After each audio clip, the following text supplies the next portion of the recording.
माँ तो माँ होती है, रुला देने वाली कहानी। हेलो माँ, मैं राजू बोल रहा हूँ। कैसी हो माँ?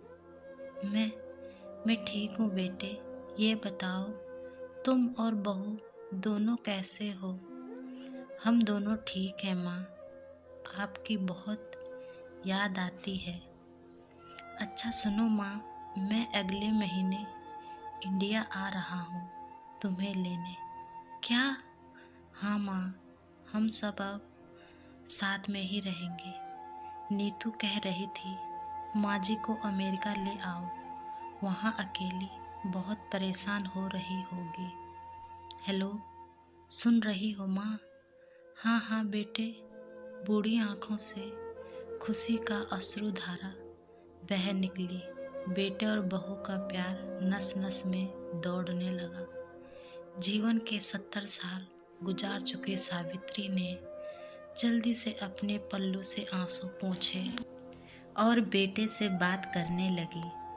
पूरे 2 साल बाद बेटा घर आ रहा था। बूढ़ी सावित्री ने मोहल्ले भर में दौड़ दौड़ कर ये खबर सबको सुना दी। सभी खुश थे, लेकिन चलो बुढ़ापा चैन से बेटे और बहू के साथ गुजर जाएगा। राजू अकेला आया था। उसने कहा कि माँ, हमें जल्दी ही वापस जाना है, इसलिए जो भी रुपया पैसा किसी से लेना है वो लेकर रख लो, और तब तक मैं किसी प्रॉपर्टी डीलर से मकान की बात करता हूँ। माँ, मकान? मकान? माँ ने पूछा। हाँ माँ, अब ये मकान बेचना पड़ेगा, वरना कौन इसकी देखभाल करेगा। हम सब तो अब अमेरिका में ही रहेंगे। बूढ़ी आंखों ने मकान के कोने कोने को ऐसे निहारा जैसे किसी अबोध बच्चे को सहला रही हो। आनन फानन और औने पौने दाम में राजू ने मकान बेच दिया। सावित्री देवी ने वो जरूरी सामान समेटा जिससे उनको बहुत ज़्यादा लगाव था। राजू टैक्सी मंगवा चुका था। एयरपोर्ट पहुंचकर राजू ने कहा, माँ तुम यहाँ बैठो, मैं अंदर जाकर सामान की जांच और बोर्डिंग और वीज़ा का काम निपटा लेता हूँ। ठीक है बेटे।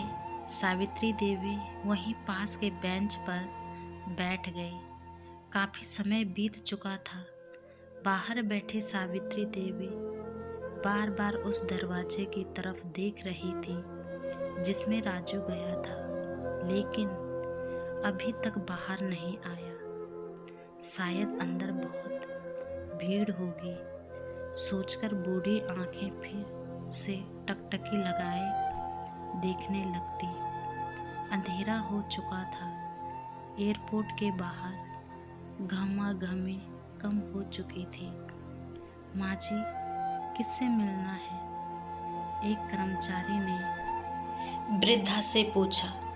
मेरा बेटा अंदर गया था टिकट लेने, वो मुझे अमेरिका लेकर जा रहा है, सावित्री देवी ने घबराकर कहा। लेकिन अंदर तो कोई पैसेंजर नहीं है अमेरिका जाने वाले।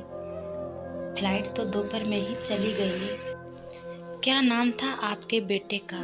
कर्मचारी ने सवाल किया। राजू। सावित्री के चेहरे पे चिंता की लकीरें उभर आई। कर्मचारी अंदर गया और कुछ देर बाद बाहर आया। आकर बोला, माँ जी, आपका बेटा राजू तो अमेरिका जाने वाली फ्लाइट से कब का जा चुका। क्या? वृद्धा की आंखों से आंसू का सैलाब फूट पड़ा। बूढ़ी माँ का रोम रोम कांप उठा। किसी तरह वापसी घर पहुंचे, जो अब बिक चुका था। रात में घर के बाहर चबूतरे पर ही सो गए। सुबह हुई तो दयालु मकान मालिक ने एक कमरा रहने को दे दिया। पति की पेंशन से घर का किराया और खाने का काम चलने लगा। समय गुजरने लगा। एक दिन मकान मालिक ने वृद्धा से पूछा, माँ जी, क्यों नहीं आप अपने किसी रिश्तेदार के यहाँ चले जाए? अब आपकी उम्र भी बहुत हो गई, अकेली कब तक रह पाएगी।